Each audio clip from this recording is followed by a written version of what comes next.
Kanina good ang morning ko, ngayon hindi kasi ayaw mag-on ng MacBook ko. Anong nangyari? Nag-edit ako ng thumbnail, natapos ko ma-edit yung thumbnail, tapos I started editing one vlog. I'm like 5 to 10 minutes in and biglang nag-full memory na naman yung Final Cut Pro ko.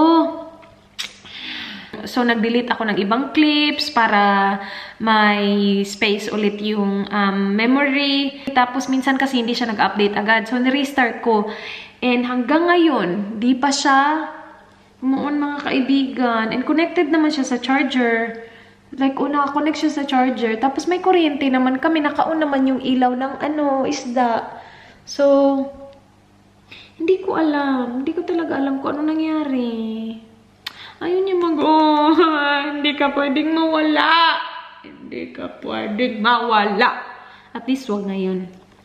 Ano ba yan? Bakit ayaw mo mag-on? Ganito lang? Like, ganito na lang tayo? Bigla mo na lang ako iiwan ng ganyan? Wait, anoon muna natin siya. Ano ba yan? Alam nyo, mahal na mahal ko to. Itong MacBook na to, pang-edit ko lang talaga siya. So, wala akong ibang ginagawa dito. Hindi ako nanonood ng movie dito. Hindi ako nagre-research dito. Ginagawa ko yun sa iPad or sa sa phone ko. So, ito pang-edit lang talaga siya. And proud na proud ako. Sabi ko, medyo matagal na to sa... Hindi naman sobrang tagal. Siguro mga 2 years? Maybe less than 2 years? So, hindi siya ganun katagal. Tapos ngayon, biglang ayaw mag-on! Yung totoo. Kanina ko ano yun? Parang may narinig akong gumanon. So, parang na-off ko siya. Nilong press ko tong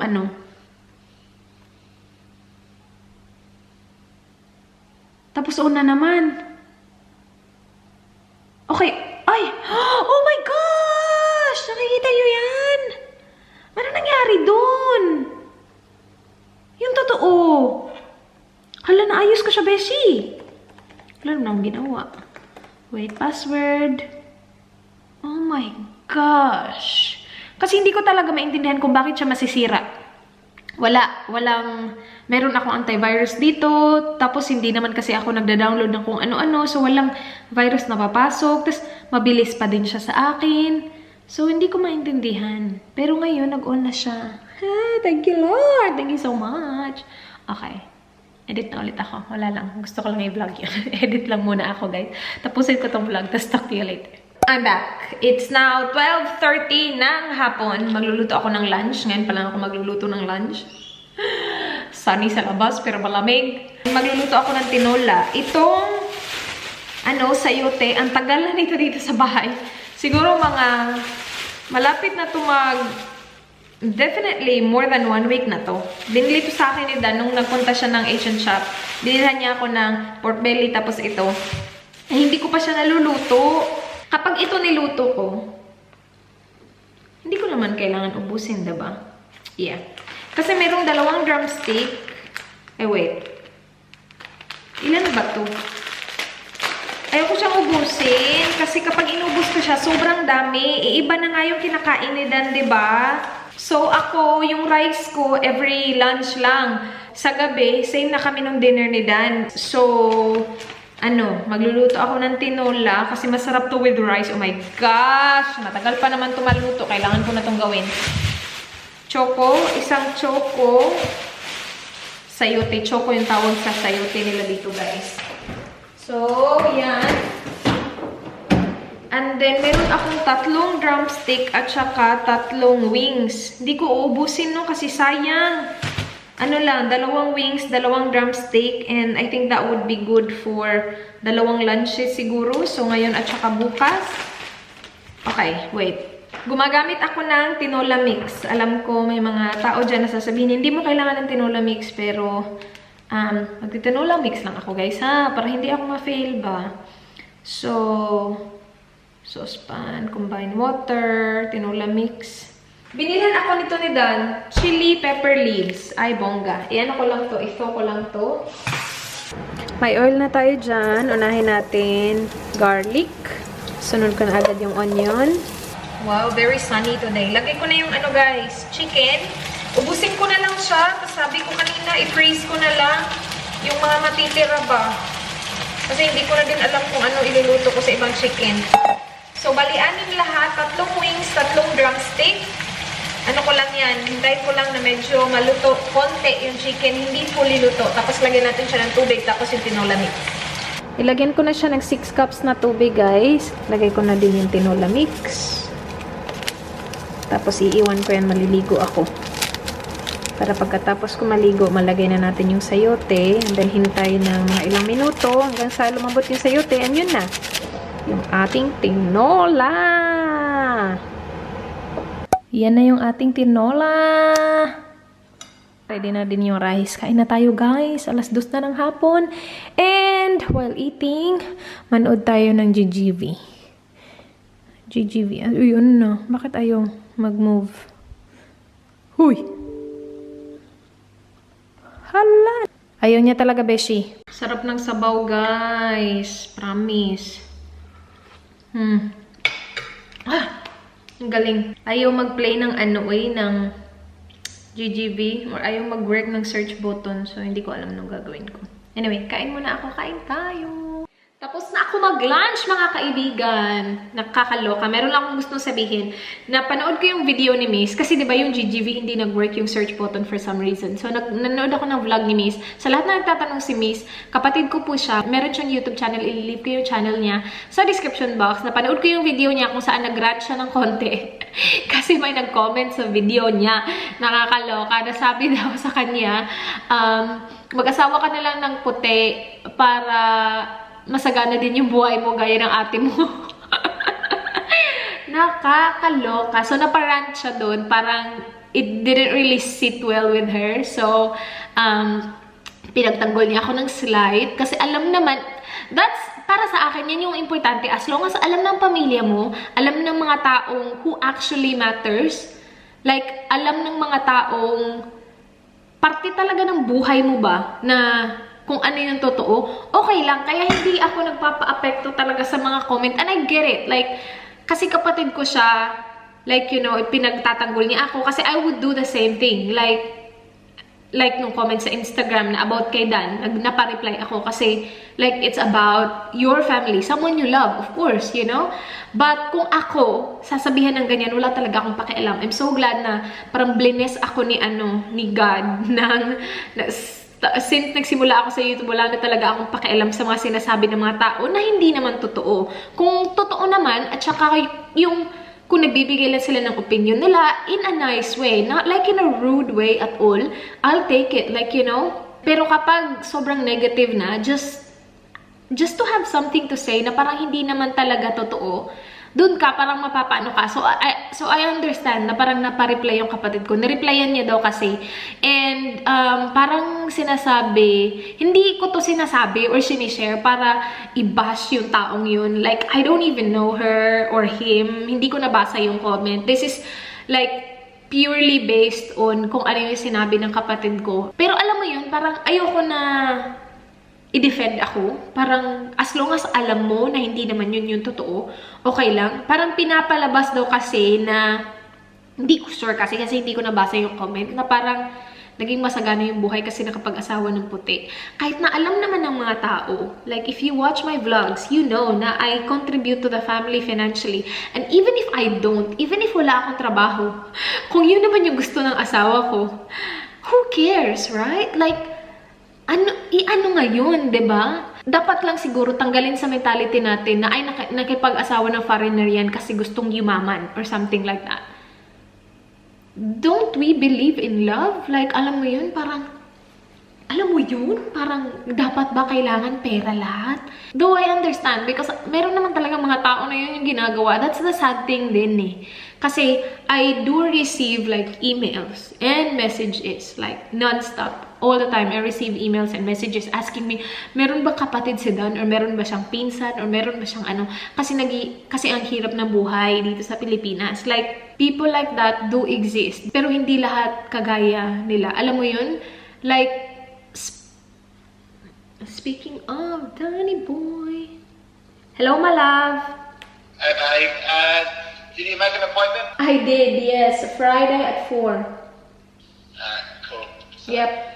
Cool. I'll meet you in the city about 4:30 then. I'll just put it in my diary. So. Okay. Yeah, we're going to walk around, but if you got to get there early to do some walking around beforehand, you know, go for it. Yeah, okay, no worries. So if you want to look at stuff, you know, makeup or... Nah, you know, makeup. whatever you're going to look at, so... Yeah. Yeah. I'll park near the markets Mm-hmm. and then I'll catch a train in or walk, whatever. Okay. Yeah. Alright, my love. How's your day? Good. I just finished eating lunch. Good. I'll see you soon. Alright, love you, babe. Bye. Love you. Bye.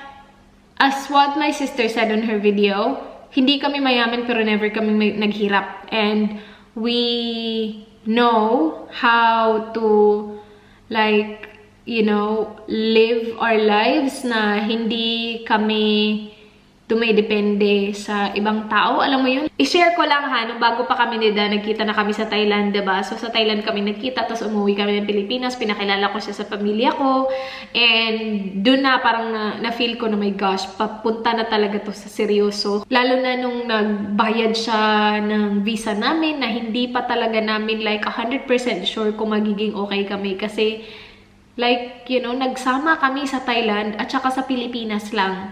Yung like, kami lang dalawa, and that's far from reality. Like, you traveling is different from like you actually living together in like a household and like back to reality where you go to work, you know, stuff like that, like real life. Kasi holiday or traveling is so different from like, you know, kung ano talaga nangyayari sa actual life.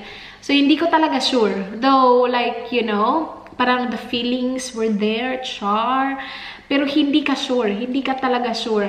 Nung nagbayad na siya ng visa, which was expensive, sabi ko, wow, he's willing to take the risk. Kasi alam niya na no refund na. As soon as mabayaran mo na yung visa, walang refund. And we were very clear. Kaming dalawa, sabi talaga namin, kapag nagpunta na ako dito sa Australia, tapos hindi talaga tayo nag-work, hindi natin siya pipilitin. Hindi talaga natin siya ipipilit. Uuwi ako. Ganun talaga yung sinabi ko. Kasi yung fiancé visa, it takes 8 to 12 months pa para ma-approve. So, gusto naman namin magsama para nga matry kung okay ba kami. So, namin magsama. So, nag-apply ako ng tourist visa. Ako lahat yun. Ako nagbayad kasi ayokong magkautang ng loob sa kanya. Siya nagbayad ng fiancé visa kasi syempre, siya naman yung may gusto nun. So, siya nagbayad nun. Pero yung tourist visa, nag-offer siya, pero hindi. Ako talaga nagbayad. There's nothing wrong kung yung lalaki yung magbayad. There's really nothing wrong. Ako lang talaga inisip ko, ayoko magkautang na loob sa taong to. Pero meron na kasi akong ipon kasi galing ako ng US nagtrabaho, diba? May ipon ako. Pagdating ko dito, I made sure na meron akong enough na pera para anytime na gusto kong umalis, makakaalis ako na hindi ako hihingi sa kanya. Inisip ko kasi I need enough money just in case pagdating ko dito, ayoko sa kanya, at least, like, you know, makakabayad ako ng hotel na walang problema, makakauwi ako ng Pilipinas na walang problema. Kasi kapag hindi kami nag-work, tapos wala naman akong pera para umuwi, ayoko na magstay lang dahil wala akong choice. Alam mo yun? But if other people did it like the other way, na pumunta sila dito like empty-handed, there's nothing wrong with that. There's really nothing wrong with that. Kasi nung nag-meet kami ni Dan, ano na din ako, 25 na ako, 24 ata ako nung first talaga kami nag-usap. And then we met 25 na ako kasi December kami nag-meet, tapos October yung birthday ko. So parang, you know, I feel like I was already like mature enough to think about things and how to deal with things, how to deal with like life in general. Anyway, wala lang. Gusto ko lang yun i-share. Mag-edit na ako ng video. Ay, nako. Ay, wait. I-put away ko muna tong aking lunch. Dito na si Dan, guys. Pinakain niya ang ating dalawang alaga dito. Kaya hindi ako nagpapakain dito kasi tingnan niyo yung pinapakain. Dun siya, oh. Eee. Tapos bumababa siya. Dun kinukuha ni Jabi at saka ni Ghost. Ayan ay. Itong dalawang to, hindi sila mapakali nung una. Oh my gosh. Lalalalalalala. Eee. Ako lang ba yung natatakot talaga sa worms? Hindi lang naman siguro ako, no? Kahit na gano'ng kaliit pa talaga yan. Anyway, ano babe? What's that, babe? Eggs. Eggs? What's tomorrow at lunch? Anyway, nung una, naninibago tong dalawa, hindi gumagalaw. Ay, bali siya yung galaw ng galaw. Supposedly, hindi to gumagalaw. Dapat nandito lang siya sa ano ba, sa ilalim, like, yan, ngayon. Tapos ito naman, yung naka-steady lang, hindi gumagalaw. Dapat ano, diba? Dapat siya yung hindi gumagalaw masyado, tapos siya yung galaw ng galaw. Pero ano lang yun sila, nabaguhan lang ba sa ano, sa bagong environment nila. Tapos, ano din siguro, hindi nila sanay na may kasamang, hindi siya siguro sanay na may kasamang ganito. Tatakot siguro siya kay Jabi. Priya. Yung pagkain nila. Sabi ni Dan, ano daw, once every 2 days, yung ganun kalaki. Hindi ko alam kung gano'n kalaki. Si Dan yung nagpapakain dito eh. Pero once every 2 days, tapos mauubos to nila tong mga naglalaglagan ng mga ano, worms. Maaga pa guys, 5:31 pa ng hapon, pero gusto na kumain ni Dan. So magluluto tayo ng salmon. Hindi pa ako gutom kasi late na ako nag-lunch. Pero magluto tayo. Isa lang yung makakain ko dito. Hindi ko ito mauubos. Dalawa yung kay Dan, isa yung akin. Dalawang slice kay Dan, isa yung akin. Tapos, yung side dish natin is ito. Masarap tong asparagus. Konti lang yung akin, marami yung sayo. And then, ano pa? Don't you get some fries? Well, air fry some fries, just a little bit. Come on, we both like that. That's a good one. No, not for me. Just a little bit for me then. Kumain siya ng isang chicken. Did you get drumstick or wings? What do you mean? May tinola. You get both. You want a bit of both. No, you. What did you eat? Drumstick. Kumain siya ng isang drumstick kanina. Pag uwi niya ng bahay, kumain siya ng chicken. Maaga siya today, wala pang 5, nandito na yan. Kahapon, di ba hindi ako nag-vlog kahapon eh, pero kahapon yung first night ko na nag-start kami ba na same na kami ng dinner. And hindi ako, siguro mga 2 hours later, parang naghanap yung chan ko ng rice. So, nag-snack ako kahapon ng, hindi pa rin ako nag-rice. Kasi after namin kumain, nabusog naman ako, pero 2 hours later, nood kami ng movie, actually, before pa lang, series yung pinanood namin. Before pa lang nag-start yung series, sabi ko, uy, kung ako. So, nag-snack ako ng apple. Yun. So, hindi pa rin ako nag-rice. Hindi ako mag-rice ng gabi. Masarap ang asparagus, guys, in fairness. Yung ginagawa ko sa kanya, fina-fry ko lang siya, nalagyan ko siya ng salt at saka pepper. Yun lang. And ito, salt and pepper lang din, pero ina-air fry ko na siya. Ang aking best friend na air fryer. Nung una, hindi ko kasi siya in-air fry. Tapos, hindi ko alam kung na-vlog ko yung time na in-air fry ko siya. Basta in-air fry ko siya and masarap siya, guys. So, air fry natin siya. Ayan, na-season ko na yan, guys. Yung kabilang side na-season ko na din. And then, finalo ko lang to. Yung may isda na picture. 200 degrees Celsius. Ala, ano yun? Wait, no, mali. Isda. Tapos, try ko edit mo yung race. Try ko kahubad na naman yung asawa mo. Sa asparagus naman, same seasoning, salt lang at saka pepper. And then, lagyan natin siya ng olive oil. Ito, sa pan ko lang siya niluluto. Tinry ko siya sa air fryer, kaya lang medyo dry siya ng konti sa air fryer. Tapos nagba-brown siya, parang nasusunog yung labas ba. So, mas maganda siya, sa akin lang naman mas maganda kapag i-fry na lang sa pan.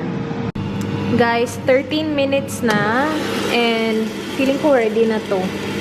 Chinek ko to kanina. Yeah, luto na yan, guys. 13 minutes for 4 na slices. Tama lang siya. Luto na siya. Skincare tayo, guys. Si Dan tumakbo. I'm so proud. This week, mga Tuesday pa naman tayo ngayon. Tumakbo siya Sunday, kahapon, at saka 3 nights in a row na. Nagsiskincare lang ako. Pagdating ni Dan, prepare natin yung tea natin. Colon tea kami ngayon. Ito, malapit na talaga siya mawala. Ito.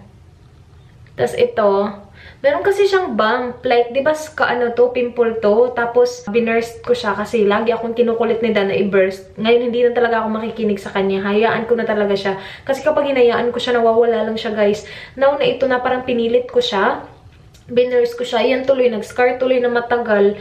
Ilang weeks na to. So, parang nawala na yung ano niya, pus niya. Tapos parang naging okay na siya. Hindi na siya pimple. Meron tuloy siyang bump sa ilalim. Parang meron siyang butlig sa ilalim ba. So, yun naman, tinanggal ko yung butlig. Kasi feeling ko, kapag nandyan yung butlig, hindi siya maaayos talaga. Nandyan lang siya. So, tinanggal ko yung butlig. So, ito, flat na siya. Kasi ito, nagka-butlig din. Na-flat na siya kasi tinanggal ko yung butlig nito. Ito, meron pa din, nafe-feel ko pa din yung butlig. Tinanggal ko na to once. Pero parang nandito pa din siya, yung butlig. So, ito may butlig pa din siya. I've been using yun nga, yung 30-day Miracle na set.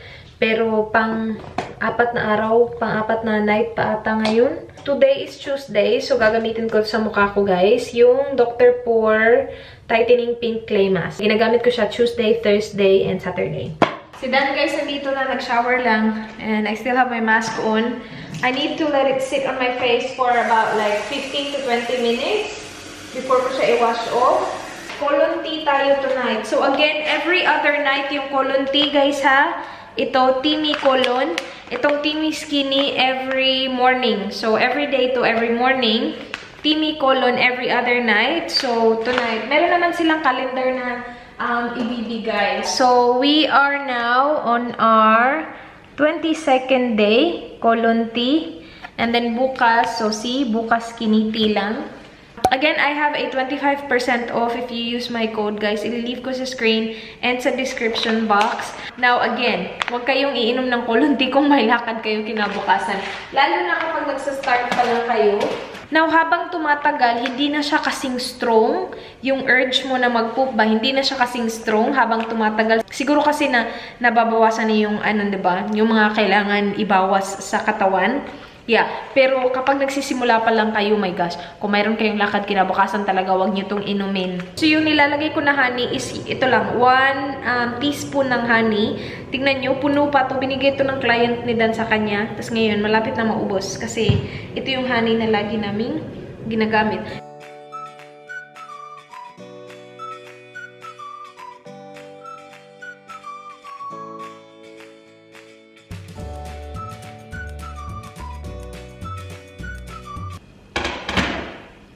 Ayan. So, ready na yung tea para sa aming dalawa.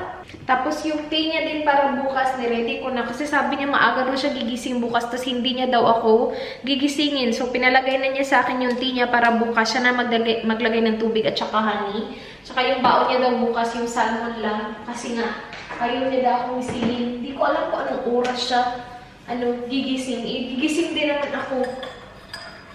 Pero ayaw niya daw mag-abala ako na mag-prepare ng lunch niya. So, siya na bahala. Kaya nilagay ko na yung tea niya para bukas. Wait, lagyan ko ng more tubig yung akin. Kulang ng tubig. Yun na yun, guys. And yun na din yung vlog. Salamat, guys, for watching. Please like this video kung nagustuhan niyo yung vlog natin today. Please subscribe if you haven't already. I hope to see you guys hopefully tomorrow. Bye, guys. Good night. Mwah.